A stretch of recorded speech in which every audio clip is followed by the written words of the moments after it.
नहीं, विवेक भाई 9 साल 8 महीने अरविंद केजरीवाल खुद चीफ मिनिस्टर रहते हैं। उसके बाद में लास्ट में जब चुनाव आता है तो एक पपेट अस्थायी सरकार बना, उसमें मुख्यमंत्री बनाते हैं।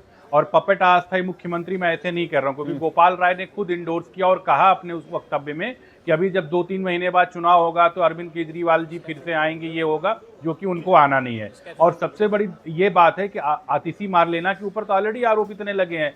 जब वो WCD की, वुमेन चाइल्ड डेवलपमेंट की मुख्यमंत्री थी, तो जो रेपिस्ट था प्रमोदय खाखा, 15 साल की बच्ची का रेप किया था, वो ऑलरेडी उनका OSD था। विजय नायर जो गोवा की जब प्रभारी थी, तो विजय नायर के माध्यम से, क्योंकि अरविंद केजरीवाल ने खुद ED को बताया कि सौरभ और क्या आतिशी मारलेना जो है वो विजय नायर के संपर्क में थी। जब ये गोवा की प्रभारी थी तो ऑलरेडी वहां के शराब के पैसे के साथ में ये क्या कहते हैं, शराब का पैसा जो इनको मिला वो इन्होंने बांटा लोगों के बीच में। स्वाति मालीवाल एक महिला थी जिनके ऊपर इतना बड़ा अत्याचार होता मुख्यमंत्री कार्यालय, मुख्यमंत्री के घर के अंदर, और वहां पे आतिशी मारलेना कुछ बोल नहीं पाती हैं। तो जाहिर सी बात, और सबसे बड़ा आरोप स्वाति मालीवाल ने ऑलरेडी काफी, इनका स्वाति मालीवाल को छोड़िए, इनके माताजी पिताजी अफजल गुरु और याकूब मेनन को फांसी से बचाने के लिए पत्र लिखते हैं, ना इनके साथ महिला सुरक्षित है। अनिरुद्ध भाई, आपने थोड़ी देर पहले कहा एक पपेट बिल्कुल सीएम पपेट लाया सीएम, गया। हरियाणा में आप लोगों ने भी यही कहा, और कुछ नहीं है, हरियाणा और के सीएम आस्था ही है, और साथ को में डेंजरस इतना ज्यादा है। नहीं, मास्टर स्ट्रोक कैसा, एक डेंजरस बताइए, अगर इनके माता पिता अफजल गुरु और याकूब मेनन के फांसी को ये कहते हैं ये तो राजनीतिक उसमें बेचारे थे और कुछ नहीं, और उनकी बेटी आज चीफ मिनिस्टर बन रही है दिल्ली की। साथ में क्या कहते हैं, एक रेपिस्ट जो इनका OSD होता है उसके ऊपर कितने दिन तक फाइल दबा के रखे रहती हैं ये अरविंद केजरीवाल, और इन्हीं का OSD हो रहा होता है। शराब व्यापार ED को ऑलरेडी अरविंद केजरीवाल ने कहा है कि विजय नायर के साथ संपर्क में थे सौरभ और आतिशी मारलेना। तो जाहिर सी बात है कि क्या कहते हैं, ये कहां से इनकी एंटी इनकम्बेंसी छोड़िए, इन्होंने तो और भी क्या कहते हैं धार कुंद कर दिया आम आदमी पार्टी की इज्जत, वो भी फजीयत करा दी। पवन से जवाब लेता हूं। पवन, बीजेपी ये कह रही है कि आतिशी के ऊपर भी एलिगेशन लगे, गोवा चुनाव के प्रभारी आतिशी थे, आतिशी के माता पिता ने टेररिस्टों को सपोर्ट किया था, उनको दिल्ली का सीएम बनाना क्या ठीक है? बीजेपी का एलिगेशन है। पवन, देखिए, जब मुख्यमंत्री अरविंद केजरीवाल जी पे भारतीय जनता पार्टी के लोगों ने झूठे आरोप लगाए कि सुप्रीम कोर्ट गया, सुप्रीम कोर्ट ने लगातार माना कि आज तक इतनी सारी रेड होने के बाद, इतनी लंबी जांच होने के बाद एक पैसे का सबूत नहीं मिला,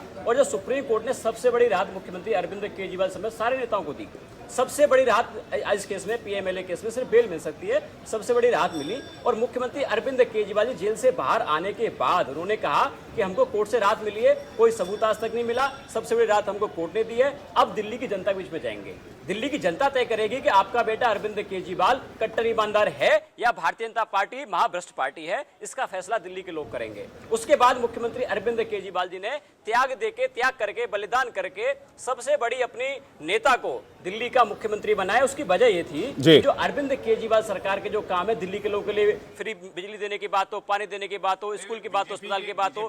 बीजेपी के प्रवक्ता आतिशी को पपेट सीएम बता रहे हैं और कह रहे हैं आदेश केजरीवाल का ही चलेगा, आतिशी को सिर्फ बिठाया गया है। देखिए, भारतीय जनता पार्टी की मानसिकता रही है कि जब भी कोई महिला, आम आदमी पार्टी ने महिला को उम्मीदवार बनाया, सीएम बना रही है आम आदमी पार्टी, तो भारतीय जनता पार्टी की मानसिकता है महिला विरोधी। आतिशी जी को गाली दे रही है भारतीय जनता पार्टी। ये वही लोग हैं, ब्रजभूषण की पार्टी है, देश की पहलवान बेटियां अपने खिलाफ हुए अपराध के लिए न्याय मांगती हैं और भारतीय जनता पार्टी उनको गालियां देती है। तो ये वही लोग हैं, जब महिलाओं की बात आएगी, मोलेस्टेशन की बात आएगी, चिन्मयानंद की पार्टी है, ये कुलदीप सेंगर की पार्टी है भारतीय जनता पार्टी, इनको शर्म आनी चाहिए। ठीक है, मैं जल्दी पार्टी मानती है कोई महिला इंडिपेंडेंट नहीं हो सकती क्या? जी, जल्दी से अनिरुद्ध जी से जवाब लेते हैं, बाकी मेहमानों के पास जाएंगे। अनिरुद्ध जी, एक महिला सीएम का स्वागत क्यों नहीं? अनिरुद्ध भाई। अरे विवेक जी, ये सबसे बड़ी चीज है, देखिए कोर्ट ने खुद कहा कि मुख्यमंत्री ने अपने घर में गुंडा पाल रखा था, मुख्यमंत्री के सामने उनकी ही पार्टी के राज्यसभा सांसद की कुटाई की जाती है और कहते हैं महिलाओं का सम्मान किया जाता है। एक महिला जो होती, जो उनका OSD होता है प्रमोदय खाखा, वो एक 15 साल की बच्ची के साथ में, नाबालिग बच्ची के साथ दुराचार करता, उसकी ऑलरेडी फाइल इतने दिन तक दबाए रखे रहते हैं, ना उसको सस्पेंड करते हैं ना अरेस्ट करते हैं। और उसके बाद में बात करती है, क्या कहते हैं, ये डेवलपमेंट की बात, जो आदमी पाठशाला बनाते बनाते मसाला बना दिया गया, और मुख्यमंत्री ऑलरेडी खुद कहते हैं ED के सामने कि सौरभ और आतिशी मारलेना ये दोनों विजय नायर के संपर्क में थे, उनका साफ साफ कहना था। और दूसरी बात ये बता दूं, केजरीवाल बरी नहीं हुए, मुख्तार अंसारी और अतीक अहमद को भी जमानत मिली थी, आतंकवादियों को भी जमानत मिलती है। कोर्ट ने किसी भी FIR को ये नहीं कहा कि नल किया है, कोर्ट ने केवल जमानत की बात की। जमानत तो किसी भी आतंकवादी और भ्रष्टाचारी को मिलता रहा है, सजाएं मिली। लालू यादव को भी बहुत जमानत मिला, लालू यादव अनिरुद्ध भाई, वो एलिगेशन ठीक है, लेकिन क्या दिल्ली में क्या दिल्ली में वापसी करने का आपका सपना एक बार फिर से सपना बन जाएगा इस कदम की वजह से?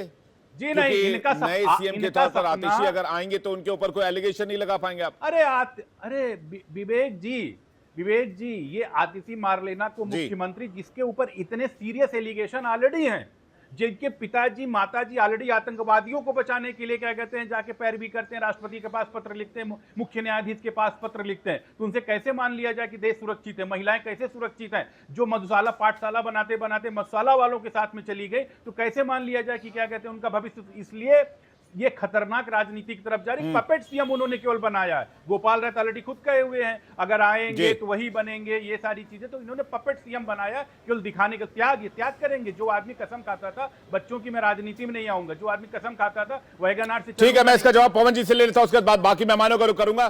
संजय गुप्ता जी, इसके बाद आपके पास आ रहा हूं। पवन जी, वो लगातार ये कह रहे हैं कि आतिशी के ऊपर भी कई सारे एलिगेशन पहले से हैं। देखिए, वो भारतीय जनता पार्टी जिसका राष्ट्रीय अध्यक्ष रक्षा सौदे में दलाली करते पकड़ा गया था, उसको सजा हुई थी, कम से कम वो पार्टी हमको ज्ञान ना दे। मुख्यमंत्री अरविंद केजरीवाल जी ने अपनी टीम की सबसे मजबूत साथी, जो भारतीय जनता पार्टी के सामने झुकी नहीं, भारतीय जनता पार्टी से डरी नहीं, सबसे ज्यादा पोर्टफोलियो संभालने वाली महिला को मुख्यमंत्री बनाया। जिम्मेदारी दी है कि अरविंद केजरीवाल सरकार के जो काम थे, दिल्ली के लोगों के लिए बिजली देना, पानी देना, स्कूल बनाना, अस्पताल बनाना, वो सारी सुविधाएं भारतीय जनता पार्टी दिल्ली के लोगों की रोकना चाहती है। लेकिन मुख्यमंत्री अरविंद केजरीवाल ने कहा कि आतिशी, जब तुम सीएम बनो और दिल्ली के कोई काम रुकने मत दो। जो भारतीय जनता पार्टी की राजनीति है, दिल्ली की सरकार के कामों को रोकने की, दिल्ली के लोगों के काम को रोकने की, उसको आतिशी जी रुकने नहीं देंगी, चाहे भारतीय जनता पार्टी कितनी साजिशें कर ले। लेकिन भारतीय जनता पार्टी को शर्म आनी चाहिए।